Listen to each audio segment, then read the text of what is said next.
Good afternoon. If I could ask for your attention, we're going to get started in just a minute here. Thanks to everyone for coming out this afternoon. For those who haven't met me before, I'm Naraya Brodus from the Office of the President, and welcome to Moving Dartmouth Forward. If you've been to one of these before, you already know the way we run this. Our goal here is really to have an exchange. So Alan Cattier and Josh Kim are here to tell you a little bit about what we currently have underway around learning technologies and digital learning. And then they have some questions for you and want to invite your feedback, suggestions, and ideas. At the end of the session, I'll share with you some of the sessions we have coming up in this series and invite your participation through Improve Dartmouth and our website. And with that, I'll turn it over to Alan and Josh. Great. Can everyone hear okay? So I'm going to kick us off. And just first, are there any students here? Any students come? Graduate student. Almost any other students? All right, that's all right. Maybe some students will come. So very quickly, Alan and I, we have about 10, 15 minutes of presentation to do. We're going to run through it really quickly. And a couple ground rules as we're doing the presentation. Please ask questions, interrupt, argue with us. All those things are really good. We start out with 4 questions. The questions were somewhat directed at students, so maybe kind of pretend you're an undergraduate student. That would be awesome, and we'll try to do that. So we're going to show you the questions first, and then we'll have those questions to guide us. Since there seems to be less or almost no students, we might kind of switch around the questions and the discussion. So did everyone get those kind of ground? You're going to have to talk. Everyone got that? All right. So Josh introduced some questions. I want to introduce some premises and give you a little bit of the foundation from which our strategy is moving forward. I'm Alan Cattier. I'm the Associate CIO for Academic and Client Computing. I'm also a Dartmouth grad, class of 1986. And one of the things that was really important for us to contextualize as we started out thinking about learning technologies was how much of a leader Dartmouth already is in this space. I think many of you know that Dartmouth is already, for 5 years running, #1 in US News and World Report for commitment to teaching. And for Josh and I, it was really important to ask the question, what does leadership look like, for instance, in 2020 or 2025 going forward? And so this is where the vision comes from, extending our leadership in education, not only maintaining it, but extending it by building a culture of engagement, active and experiential learning in every class. So for those of you who wanted to hear very discreetly about all the whiz-bang technologies, that's not so much about what today's presentation is about. Our focus on learning technologies is really about the commitment to the learner. And I'll talk a little bit more about that going forward. Okay, so we put these questions for you guys to think about as we're doing this 10-minute kind of run-through. I'll give you a moment to let you look at those questions, and then we'll actually talk about if these are the right questions given who you guys are.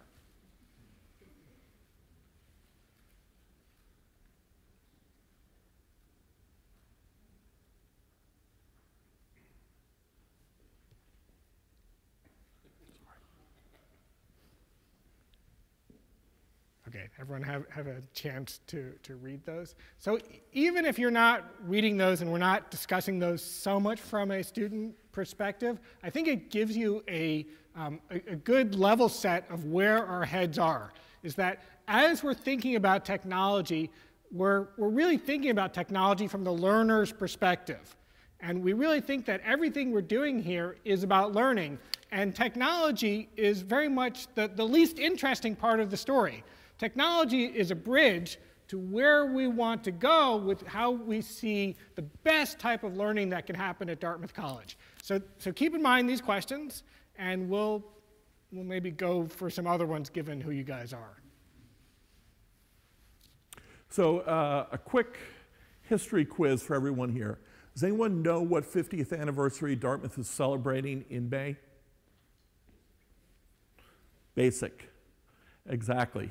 One of the really unexplored trajectories of Dartmouth's history is how central Dartmouth has been as a leader in higher education, exploring this area which we're going to call the intersection of technology and the liberal arts. Now, I'm sure many of you thinking of MIT and Caltech as really interesting places, but they weren't really the places that were pioneers in terms of liberal arts. Now, if you think about Dartmouth, and especially the 50th anniversary of BASIC, and that vision of computing across the curriculum that was so much a part of Dartmouth in the 60s and the 70s, Dartmouth really has been a leader in this space, starting with timeshare and BASIC, computing across the curriculum. We were one of the first campuses wired, providing all students the capacity to participate on the network. I was here in 1984. I'd been here 2 years when Dartmouth committed to the PC initiative. I typed my first 2 years on a typewriter. I word processed my last 2 years on a Mac. It changed my life. I mean, I was an English major. I wasn't someone in CS. Dartmouth's outreach to everyone, to all students. That was part of what, for me, was unique in the Dartmouth experience. And then in the 90s, moving into 2000, we were the first Ivy League campus that was, in fact, wireless covered. So we have been a leader, really, for 50 years running at this intersection of technology and the liberal arts. And for Josh and I, it became really, really important to ask the question, as we were intimating, 2020, 2025, what does it mean to be a leader at that point in time? What does it look like to have ownership of that space? And for us, we're calling it the learner's moment. It's about a focus and a concentration on the education we provide our students based on the technology that we can deploy on their behalf to provide them the singular, most active, engaging learning environment that we possibly can. Okay, all this slide says is that we've been doing some things incredibly right? We're #1 in teaching and learning amongst national universities for 5 years running. And that's an amazing place to start. Now why are we #1? What is really the special sauce at Dartmouth? Well, what's so great about here is that we have the professors who are writing the books, right? Professors are writing the books, the top researchers, thought leaders in their field. And then they're coming and teaching our students in a way that they actually get to know the students as individuals in these small type of intimate settings. This is a real differentiator for Dartmouth College. Other places can't match these ambitions of a university, but the scale and the culture of a college. And that's what makes us so special. So we're starting from this great position. The question we have is, how can we leverage technology to remove any barriers to the kind of relationships that we believe can happen between our faculty and our students? How can we remove any barriers so our classrooms feel like seminars, and all of our classrooms? So this slide is just intended to say we're starting from a great place, but we have a lot of responsibility, right? All of us in this room, we don't want to be the ones who in 2020 look back and we fell off. So I think all of us really feel this responsibility. Okay, so how are we going to do this? So we've kind of talked about some big ideas. And again, I want to come back to this big idea is that we want to try to set up an ecosystem, an environment, supports, so that students in every single class get the experience that we think characterizes Dartmouth. And that's the ability to work closely with our knowledge-producing faculty, to work with them to help produce knowledge. So that's what we're going for, right? We're trying to do this in every class. So the question is, how do we get there? So we're going to talk about some specific initiatives that we think will help us get to these larger goals, what we're calling the learner's moment. The first concrete thing that we're going to talk about is edX, is open online education. Does everyone here know about edX and open online? Just very, very briefly, edX is a not-for-profit consortium that contains 30 other peer institutions, and the consortium is dedicated to providing free online classes for lifelong learners. And that's wonderful. That's part of the college's mission, to be part of contributing to the open education movement and to sharing our education with lifelong learners. But that's not the main reason why we joined edX. At Dartmouth, we really took our time in thinking about where we wanted to be with the open online education movement. And joining edX came out of a faculty-led committee where they said this is the group of folks. edX, as a consortia, their priorities are to improve education on campus, to improve residential education, and to improve education with research. So they have these two priorities which are very close to what we believe here. So as Dartmouth, as we move forward with launching our first edX courses, and we'll launch our first 1 or 2 in the fall, and we'll have 4 going out this year. And right now, faculty are submitting proposals who would like to do this. Our main focus will be, how can we take what we learn with building our edX courses and bring them back to the classroom? And there's some very specific ways that we think we'll learn a great deal. One of the ways is that to build an edX course, you have to put together a project team. And that project team includes folks from Alan's group, from academic computing. It includes a librarian, and the librarian works to help with the faculty to help find open education materials and help set up the assignments. The team will include someone from DCAL, the Dartmouth Center for the Advancement of Learning, as we have this team approach to work with the faculty. And we think that developing this sort of team approach will be very, very useful as we apply what we learn to the residential face-to-face classes. We also think we'll develop some other things. To create these edX classes, you need to create some educational objects, some educational media that you can then take and plug in to our residential classes. Now, our Dartmouth students will not take edX courses. None of our edX courses will be for credit. But what we do hope is the systems that we build to do edX, what we learn, the infrastructure that we build, will have enormous benefits in terms of how we construct our local classes, our residential classes, particularly our larger classes. And Alan will talk a little bit more about the role of analytics and data in that in a bit. Well, actually, I'll make an observation about research and analytics right here, which is to say, if you looked at many of the MOOC classes, they have anywhere between 15,000 and 120,000 students participating in a course. Now, those are very large numbers, and when we're aligning with the research mission with edX, that becomes an incredibly compelling data set to work with, particularly as we look across all of the edX institutions, to look very specifically at what are successful learning strategies, what is working in terms of some of these distributed environments, what's not working. So when we have this data available to us, we're looking to bring that information home to help us hone our own excellence here in Hanover.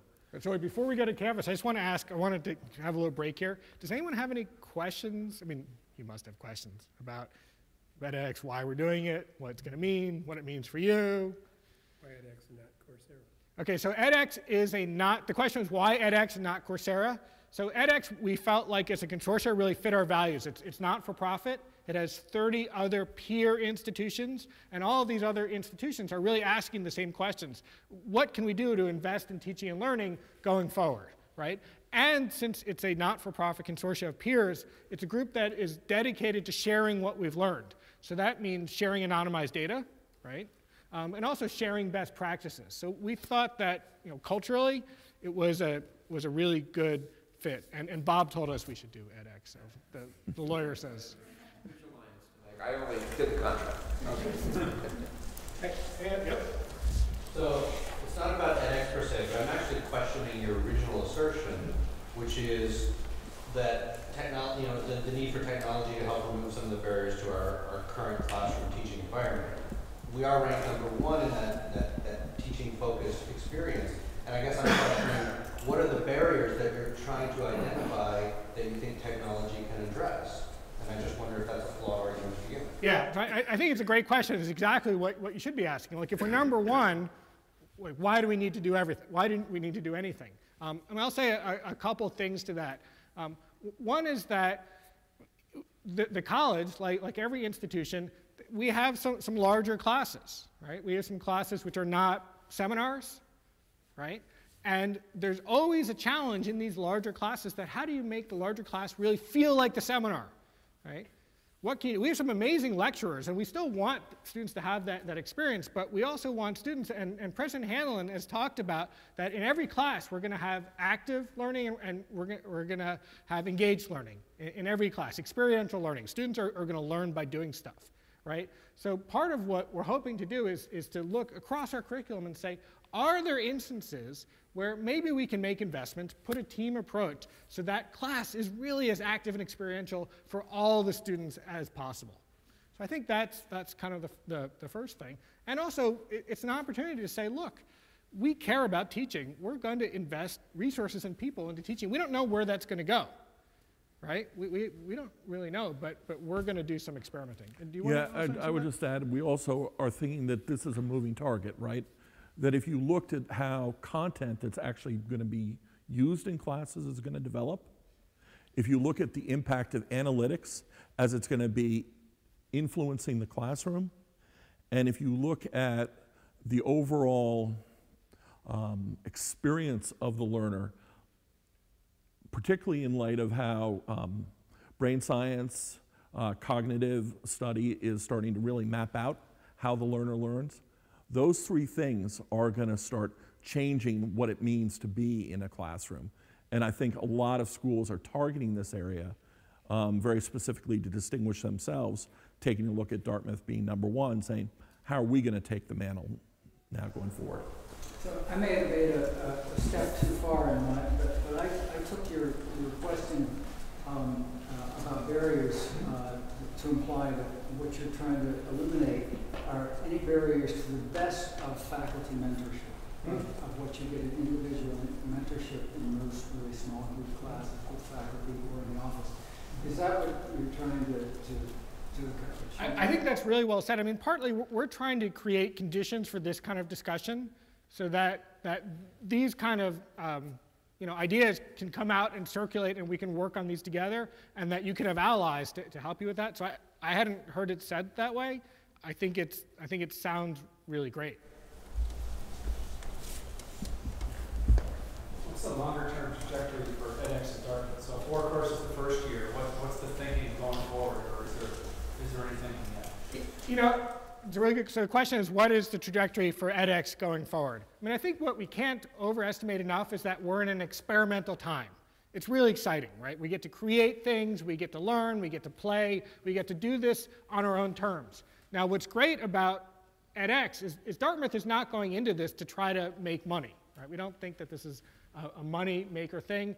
Other institutions have tried to look, maybe open online education will be a way to make money or save costs. We're doing this purely to learn, as a laboratory to learn. So we expect that our experiment will be a success. We'll learn lots of things, and we'll keep doing this and keep offering more courses. But this is an experiment. That's what's kind of exciting about it. Josh, this is just a quick question. You mentioned that the Dartmouth residential classroom is going to be completely separate from the MOOC. Is that like an absolute firewall? Because it seems to me that the residential students could potentially benefit enormously from the really, effective sort of high-impact technological objects or learning objects that might be developed. I think you're exactly right. So let me say how we think it's going to go. What our students will not do is take courses on the edX platform for credit. So what we expect is that the learning objects, the media, the assessments that we develop, we'll pull those out as modules and have them available to put in Canvas. And the faculty will have a team of folks, learning designers, who will help them do that.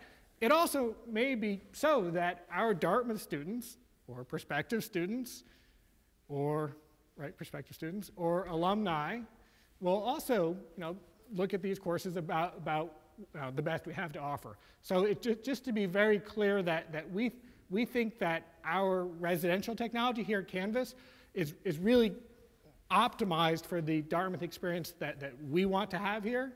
And we're not doing that on the edX platform. Other questions about edX before we go on? Really, people have so many questions when we talk about this stuff. But, all right, if you have more, or if you want to do what Anthony did, which is great, which is kind of question the premises, keep doing that as we go. That was awesome. So many of you probably know that we're in the midst of a massive migration from our kind of legacy learning management system, Blackboard, to our new learning management system, Canvas. And at one remove, you would look at that as a technical migration. And just wearing my IT hat, that is in fact one way that I look at the project. But there's a very different way that I look at the project as well. And that is because in this particular instance, the migration that we're doing into Canvas is a mechanism now of introducing a new role across to every single faculty member in Dartmouth College. And this new role is the instructional designer. And you might ask, what does an instructional designer do? Well, what an instructional designer does is they tailor pedagogical strategies to teaching moments. They basically provide the best strategies going forward for bringing material online. So we've had limited opportunities to deploy this before because of the fact that we had more limited staffing. We have 4 instructional designers now, and we are reaching out to every single class in the college. And we are having a discussion about the best strategies going forward, bringing content online for faculty who are, in fact, starting to teach in Canvas. So there is a comprehensiveness and a breadth to this vision, which we've never kind of aspired to before. It also means that the reach of what we're doing, it really has a kind of a cultural effect, right? This conversation that's going on about what really works online is something that everyone is having. And it's not only happening between IT folks and faculty, it's a conversation that is percolating faculty to faculty.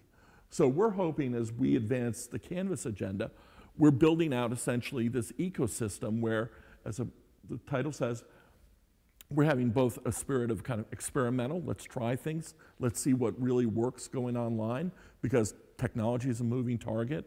There are new forms of learning objects, there are new strategies to visualize, there are new ways to bring data into an online environment every year. That's always a moving target.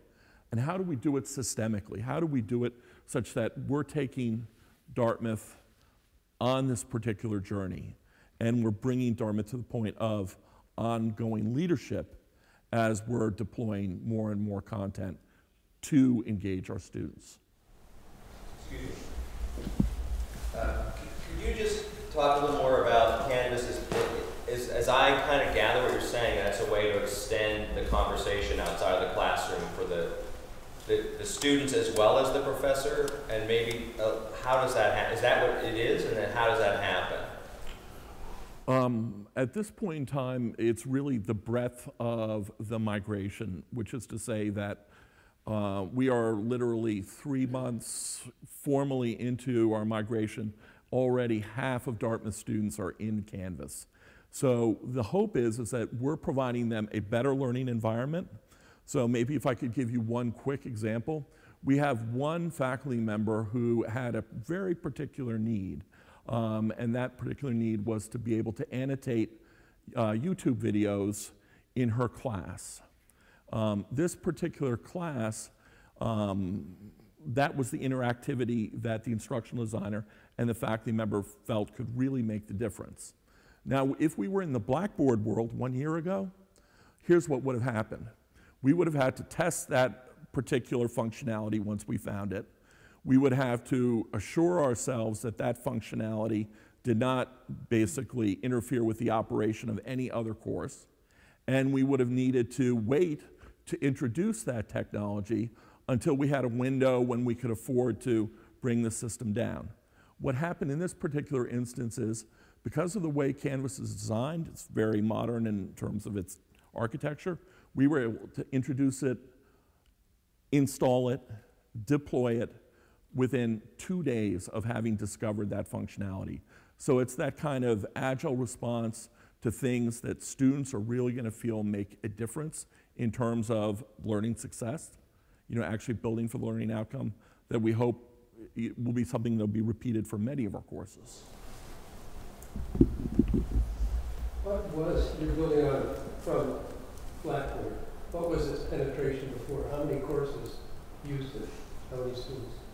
Well, it's difficult to say how many used it, because the way Dartmouth's Blackboard architecture was developed, we had literally every Blackboard course since 1998 on this one server. So at any one semester, I would think there were, Barbara, help me out here. 80%, 75 to 80% of face-to-face courses use Blackboard in some way. What were the reasons for the resistance to that? How will Canvas overcome those? Well, I mean, part of it is the example which I just offered, which is it ended up being a very monolithic way of introducing innovation into classes. We had to take all types of considerations for the overall environment in order to put anything innovative into a class. All of a sudden, because Canvas is architected differently, we could be much more agile in the way we respond to faculty in terms of saying, here's a very discrete learning object that will fit in with your class. We're going to put it in your class. We don't have to worry about whether or not it's going to threaten the stability of the overall environment. And again, it turns around so much more quickly than we ever would have been able to do with Blackboard. What is Canvas's penetration in the post-secondary marketplace? Barbara? I didn't hear the question. The penetration in the secondary into the higher ed market? They have about 400 schools using it. I don't know how it translates percentage-wise. I would think it's probably between 7 and 10% at this point, and trending upward pretty steeply. And Blackboard is trending downward at the moment. Flipped classes? All right, flipped classes, redesigning large courses to feel like seminars, gateway course initiatives. This is one of my favorite new initiatives that we've got going. My background is teaching college. I used to teach sociology and demography, not so much here, other places. And I would teach really, really big classes. And I wasn't that great a lecturer. I was okay, and I always wondered, wow, how could we make these classes better? Well, here at Dartmouth, we're lucky, right? Because we don't have really, really big classes. We have some classes of 40, 50, or 60, and we have amazing faculty, right, to start with. So we're starting at this incredible place. So what this initiative is about is that we'll be going out to faculty and going out to departments and trying to partner with our faculty who say, look, I've been doing this class, this larger class, this introductory class, and a gateway class is usually the prereqs, you need to get so you can go and major in that discipline. And the faculty will say, I'd really like to do some other stuff. It's been working great, but I think maybe there's a way that I can get the students moving more and actually getting hands on stuff, but I don't quite know how to do it. I have all this material to cover, and I have 60 students. With this initiative, what we're hoping to do is set up an infrastructure and resources so we can bring a team to that faculty member and bring resources to that faculty member as she tries to reinvent or redesign her course. So how does that redesign look like? Well, it's in different places have done it in different ways. One way to do it is to realize that our terms are really, really short. And our faculty don't have a lot of time to spend with our students. 10 weeks is not a lot of time. And so that classroom time is really precious. So if you're going to spend time together in a space, you want to maximize what you can do in that time. You want to maximize engagement. You want to maximize conversation. You want to maximize discussion. And so maybe there's ways to take some of that content that you normally have to cover in an introductory class and put it online, so the students can watch shorter modules before coming to class, and then the faculty can go and synthesize and hit the high points, and then have exercises where the students do some interesting things to try to apply that learning. So we're going to be doing this systematically. We think we have a great base to build on. It's going to be based on what faculty want to do, right? There's no top-down thing going here. It's very much working with faculty to help them realize their vision for their larger classes. Are there any questions about? Yes. Josh, I'm not an educator, but when I look at what you have up on the board there, to me, to make a large course feel like a seminar implies discussion. And I have a hard time envisioning how that can really be done well with 40, 50, or 60 people. Does this also include the notion of breaking these up into smaller discussion groups? You know, it's a great point, and what you bring up, it's really hard to do, right? You know, it's really hard to do to make a 40 or 50 person class feel like a 12-person class. That might be one of the answers, that if you feel like you're confident that you can cover the material and assess it well, maybe you can break folks up and actually have them do stuff. And you know, maybe that's one of the ways. I don't think we quite know the answers to that, but I think we know that the only way we're going to get to that answer is if we bring this team approach to teaching. If we bring the faculty member and we pair her with a learning designer and a librarian and a media specialist, and you all sit down and try to puzzle this out together and do it over time with sustained investments. You know, I mean, if this was easy, everyone would be doing it, but we're doing it because it's hard, right? That's why we want to do it. It's a good question. Okay. And I would also add that, I mean, our presentation is about readiness, right? It's about identifying the learner's moment as something that's going to be incredibly significant over the next 10 or 15 years. And we're hoping to build this into Dartmouth's DNA. We're hoping that these questions, which we're planning now, become part of an ongoing dialogue as to how we keep the interest of the learner at the forefront of who we are going forward. And that's why we're taking this systemic approach, trying to build in as many places as we can opportunities to engage a difficult question like the one you offered. How do we really take discussion and make it real in class of 40 or 50, to say nothing of 160 or 180? But then other questions, which are akin to how do we make our environment, our learning environments, really suit the learner's interest, because that fundamentally hasn't been at the top of the agenda up to this point in time in terms of certain aspects of the way, for instance, classrooms are designed.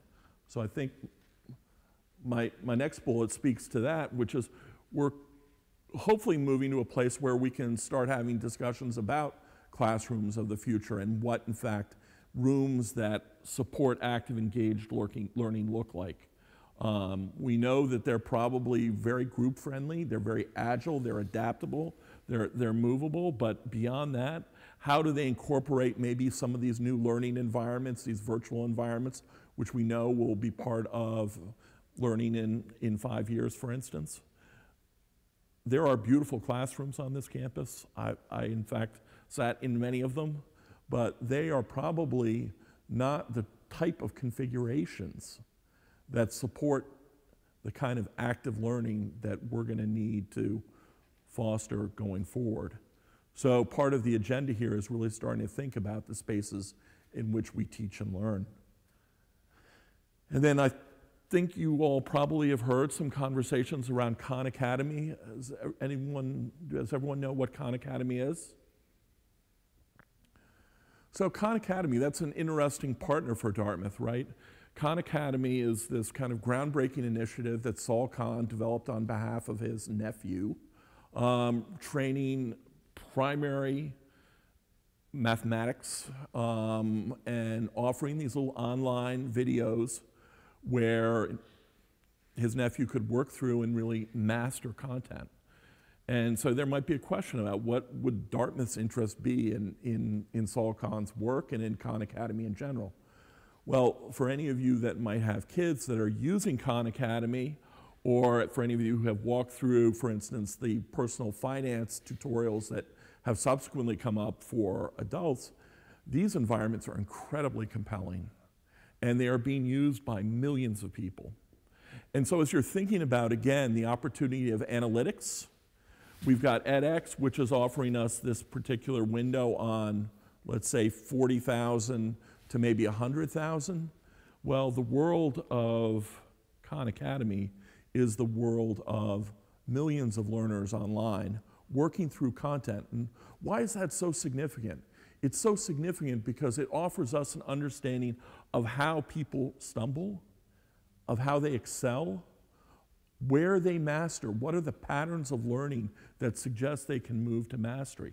Now, this isn't to suggest that analytics are kind of a wash that you push over every class and say it's appropriate to use here, but there's some clear elements of the way in which analytics are developing that suggest we can be so much smarter about the way our students move through our content, and we can help them at really critical points, not only remediation points where they may in fact be stumbling, but maybe points of excelling as well, where we say to them, you know what, you are at the threshold of really moving to the next level in this course.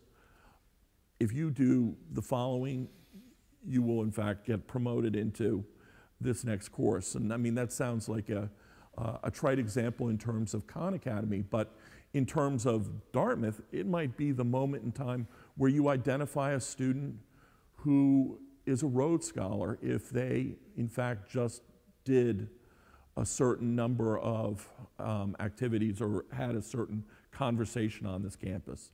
There's all kinds of science that's emerging from what is kind of, I think, enormously called big data that offer lessons for us about what the learner is going to look like going forward. On the Classroom of the Future stuff, we have a number of classrooms that are these stacked, tiered, auditoriums, and very large ones as well as small ones, but in that same kind of, stacked way. Are we talking about, redesigning those spaces, repurposing those spaces, or how do we get to some of these, that seminar feeling in a stacked tiered classroom with movable furniture, for example? Well, I mean, for instance, Dartmouth 105, I don't think a classroom like that is ever going to change, because if you listen to our presentation, it's about suiting the right technology for engagement for the right location and the right teaching style. If there is a brilliant lecturer and that is the way that they engage their student, that is what our presentation is about. It's for those moments where engagement isn't working as well as it might, or the room doesn't support the teaching style. That's where we want to put the agenda of the learner forward and bring their interests to bear in, is the room well lit? Is it comfortable to use?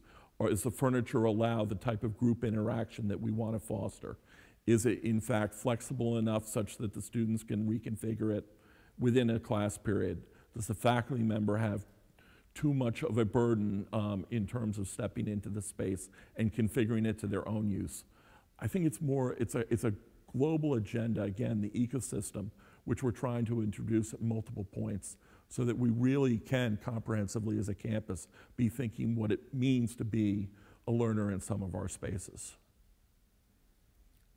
Great. All right, so this last bullet point here, we're going to be looking at other opportunities for online and blended programs, degree and non-degree. We have our first graduate degree program, the Masters of Healthcare Delivery Science, a joint program between the business school and TDI.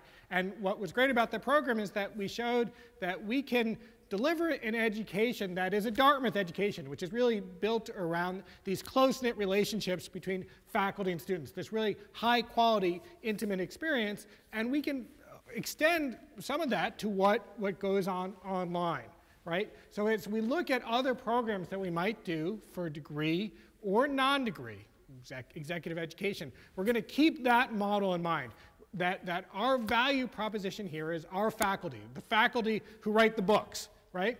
And the idea is, can you set up ways that learners can spend time with these faculty, maybe learners who can't move to Hanover for a year or 2 years or 3 years. So again, we're going to be looking at this and doing a little experimenting, and we're excited to be really aiming at that high level.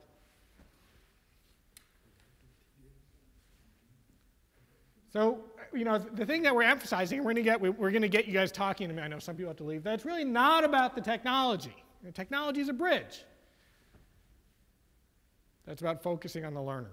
So in the next couple of slides, and I hope we'll use these to jump off our discussions, we're just going to kind of show you about how we think that the model we have now, which has been great, right? It's got us to number one. We go back one. You know, that these are all classrooms at the college. And what I love about all these pictures is that it is our learners, our well-prepared learners, Paul brings in, thank you for bringing them in, working with our best-in-the-world faculty, right? And in all of these, they're using technology to help. And in these classes, you know, we do, almost all of our classes, they are active. They do use technology. They're blended.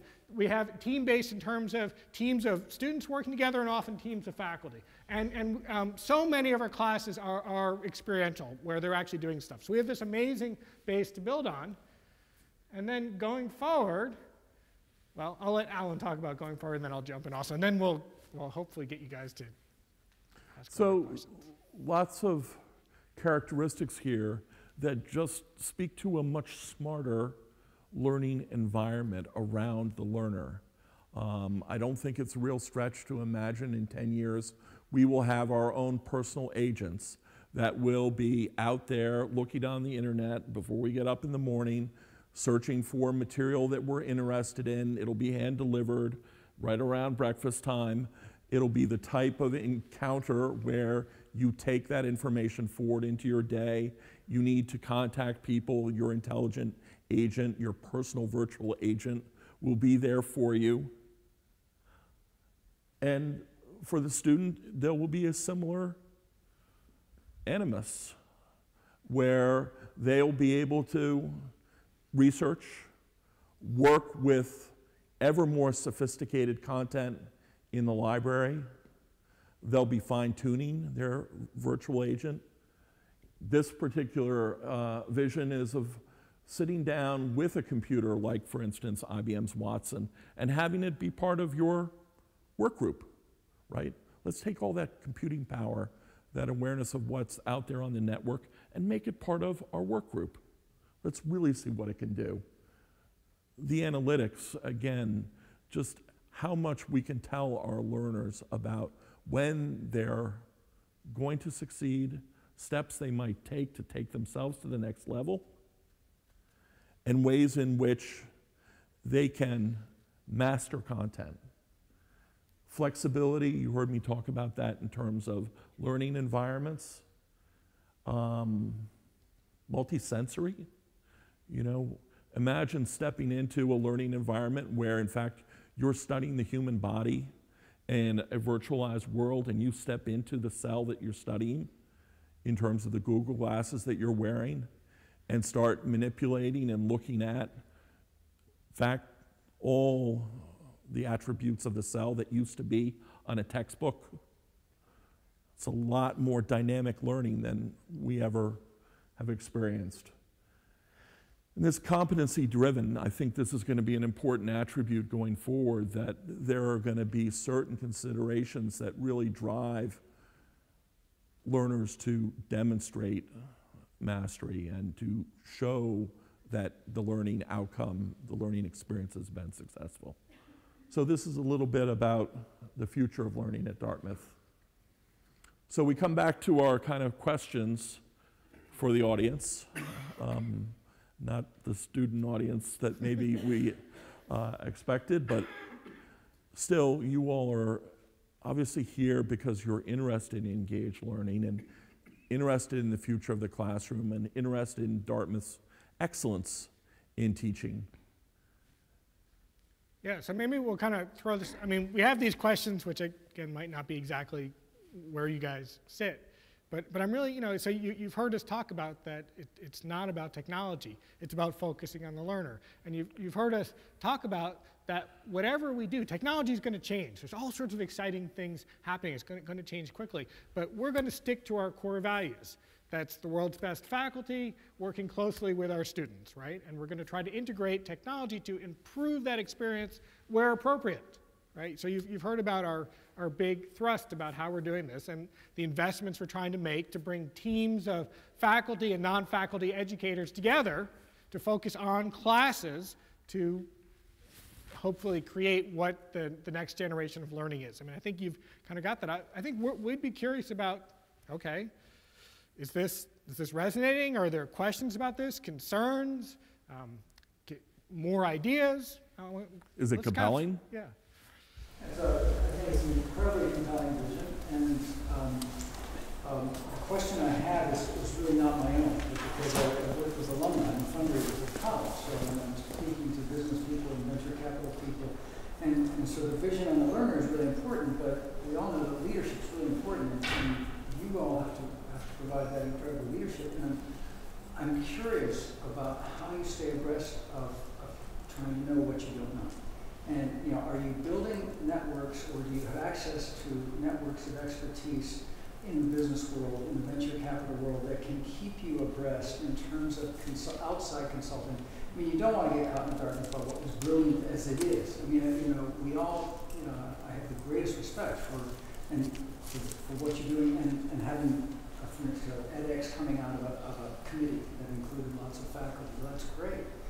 But I hear from people I speak to their concerns about, is Dartmouth know what's going on in this area, and that is, there are areas where you don't have plug-in, or maybe you do, and I hope you have unofficial or official, opportunities for consulting with people at the leading edges and a variety of expertise that is coming down the pipe.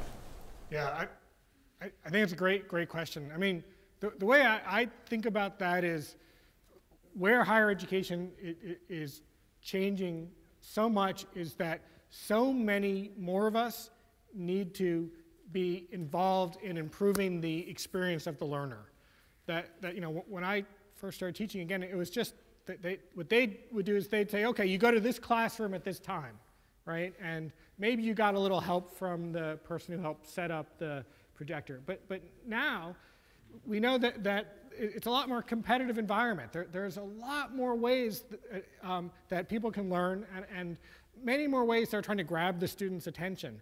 So for us to really succeed, all of us, I think really all of us in this room, need to be part of what happens, how higher ed is changing, and how learning is improving. So I think, in this room, we have a lot of these connections. Like, we have a lot of networks. We know a lot of things. And the question will be, how do you make the conversation large enough that you can channel this incredible expertise that we have at the college to this very specific goal of the best possible learning? So I think that spreading this conversation out and having lots and lots of these conversations will be incredibly important going forward. I think there's also another side to this, and that is, can we afford not to be having this conversation? And knowing that our competitors, or certainly a number of the schools who are below us currently on that US and News and World Report commitment to teaching, they are looking at analytics. They are looking at a revolution in content. They are looking at cognitive studies and brain science and saying, you know what we've done in the past in our learning environments just hasn't been smart enough. We are going to go here and we are going to be smarter because we're going to target this area. So for Dartmouth, this is an important conversation to have. And we're hoping, as I characterized it earlier, it's a readiness, right? Shakespeare, the readiness is all in this particular moment. It's not like we're going to be able to come up with one investment in 2017 that's going to answer this. It's about a predisposition on the part of the institution, on the part of the faculty, to say we're optimizing our learning experience as a culture. And we're using the full scale of the ecosystem to reach out and stay abreast of what we can stay abreast of, and be smart about connecting, forming alliances in places where it's going to be strategic for us in the future. One of the things you mentioned is competency driven. And I'm wondering if you expect then that to become competency-based graduation, and then looking at tools for evaluating, or that provide evidentiary support of competency across the curriculum that leads to graduation? And are we going to be looking at tools for that as well? So I would say about this that the competency-based education, it's a lot of talk in higher education circles, that what we've always done is held seat time constant and competencies variable, right? And can you reverse those, right? I think that we have a great model here at Dartmouth. I think our close-knit liberal arts community is a great model, and we have other concerns. We're here about leadership. We're here to create leaders, right? So where I think when we think about competency is we want to engage in those discussions and debates. We want to be part of those larger discussions. I think at the college we have some different concerns than a place down the road like SNHU. Yep. Hi. My background is primarily from the television world, networks, etc. So when Chris sends me into a 90-seat auditorium to grab something that can really become a learning experience for the students, I go in there with 3 cameras, microphones, with the idea of capturing the professor at the blackboard, the excitement between the student and the professor. We bring it back into post and we cut it so it's not a slow-moving piece, and yet it brings across exactly what the professor is looking for. In my world, we look at who is the audience. The second question is, what is the budget? And so going into the classrooms with 3 cameras, doing all of the post, one project at a time we may get away with, but when we have this as a constant, that gets fairly expensive when you look at the data storage, the cameras, and the team that has to make this move on. Because someday we will have animation in there, graphics, music perhaps, and all that costs money. And when you tell the professors what the budget is, you can see the meltdown. Where does the balance come to pay for them? All right, I'll say a couple things about resources, maybe Alan will say a couple things. I mean, one, investing in learning, it is expensive, right? We are talking about making these investments.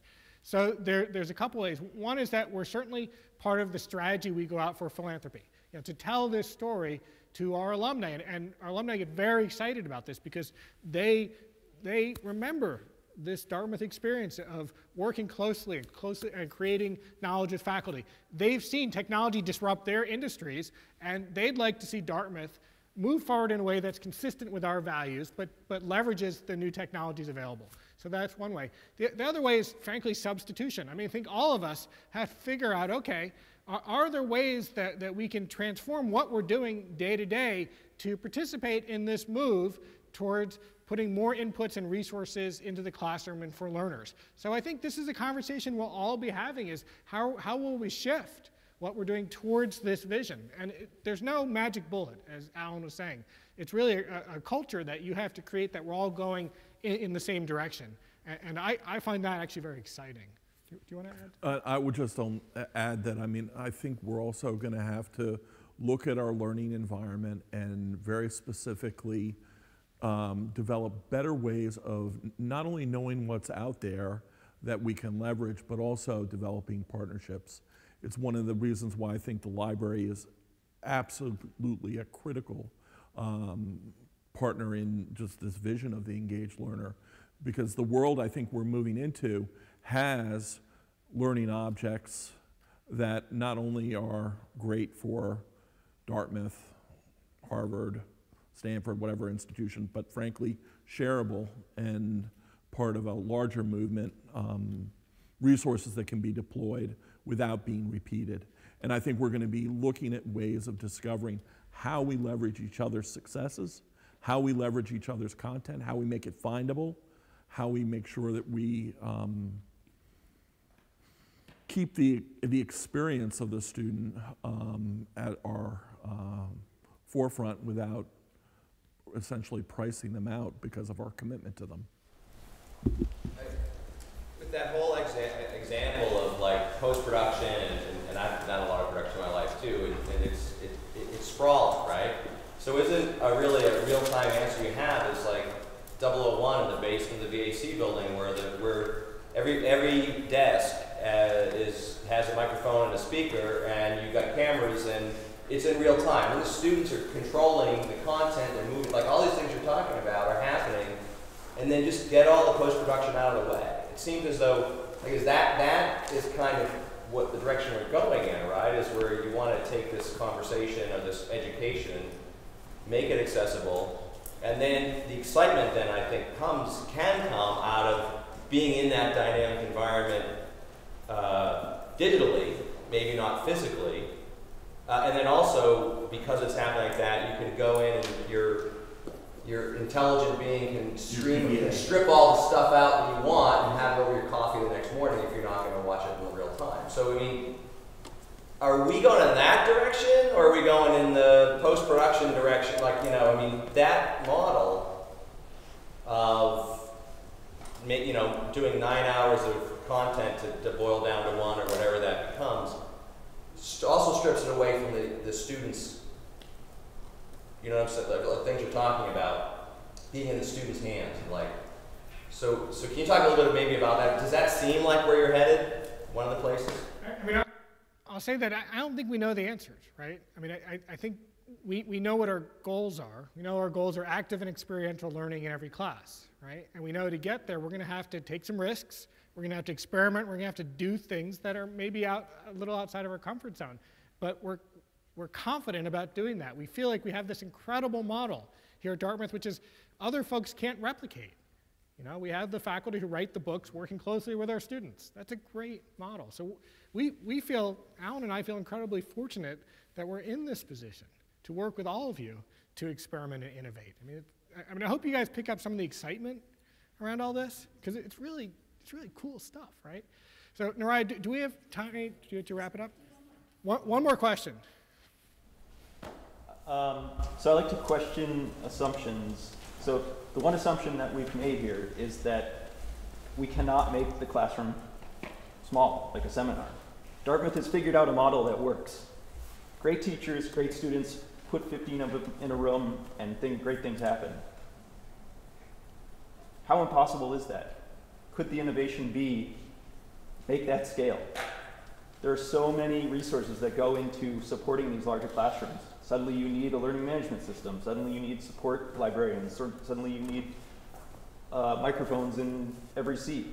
You don't need any of that with a classroom of 15. Is that an option? One thing I remember hearing is, oh, now that computer-generated graphics are so advanced, we're not going to have actors in movies anymore. And movies will be cheap because we can just create them in a computer. And then you look at what is the budget of Avatar, or what is the budget of the latest, movies that use these advanced graphics, and they're huge. They have to hire hundreds of animators and blah, blah, blah. So I'm just questioning our assumption. What would it actually take for Dartmouth to scale the model that we already know works? Yeah. So I think it's great to question every assumption, right? And that we want to create a campus environment where we can question all of those assumptions. From going around and looking at colleges, I have a daughter who's a junior in high school. We went and looked at the smallest colleges, like really small, like 800, 900, and they still have classes of 50, 60, 70, 80 people. My sense is that just the numbers to be able to have every class only have 8 or 10, right? It's that, we can certainly, it's a great thing to ask, and I know President Hanlon's talked about bringing kind of different types of faculty and different types of degrees. I think these are great questions. But I think that utilizing technologies and new team approaches has to be part of that answer. It might not be the whole answer, and I'm sure there'll be very many answers. This is not a one-size-fits-all approach. But we know that we can hopefully use new technologies and new methods to get us where we want to go. And what you're saying, I think, is a long-term kind of vision, which I think is terrific. I'd just add, I think one of the things that I find myself thinking about coming back to Dartmouth after 20 some odd years is, how do we give Dartmouth a sense of place on the internet that is as unique and characteristic as we have here in our physical campus. And I think the strategy of working towards a classroom of 12 works fine in a world where the internet and the kind of global opportunity of conversation isn't at the forefront. But I think that so much of what we're looking at in the future is incredibly compelling global content that's not only a product of what gets built, but frankly, of the people that we put in touch with each other, right? And so Dartmouth has extraordinary reach in terms of its networks into global communities. Are we going to take advantage of it? And another way of saying that is, I really think we have to combat being insular in terms of the way that we approach this question, because I think the future is in permeability and really opening up the classroom to the world. Nariah, do we have time for Paul's question? Real quick. Yep. Isn't what we're talking about here not just for the classes of 50 to 60 or 100, yes, but also for the classes of 10 or 15? Yeah, I think if you build an infrastructure and you build ways of doing that all of our faculty can hook into these new resources and these new ways of thinking. Right. I just feel like the analytics aspect of this is so powerful, whatever. Yeah, I think that's exactly right. Well, first, please join me in thanking Josh and Alan for their work this afternoon.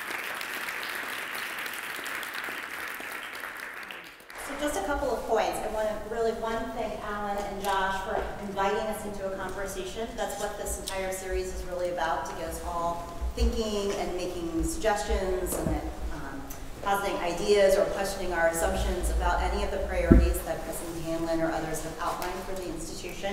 So I want to invite you, one, to continue letting others know about the series. The entire schedule is posted on the President's Office webpage. It's being updated regularly. We are adding new sessions for spring term, so be sure to check that. We usually offer each session twice in a day, so during lunchtime, but also in the evening from 6:30 to 7:30. So if you know folks who couldn't make it during the day, but are around in the evening, particularly students, invite them to join us. We are taping almost all of our sessions, live streaming some, so I invite you to also check on our webpage for the links to those afterwards. Usually give us a day or so to actually get them posted. And we are partnering with Improve Dartmouth to ask several of the questions that Josh and Alan have here today, and from each session will be posted there. So it's a place to add other thoughts, comments, or ideas. And we look forward to seeing you sometime soon. If you have other questions, you are always welcome to email the President's Office account. Thanks, everyone.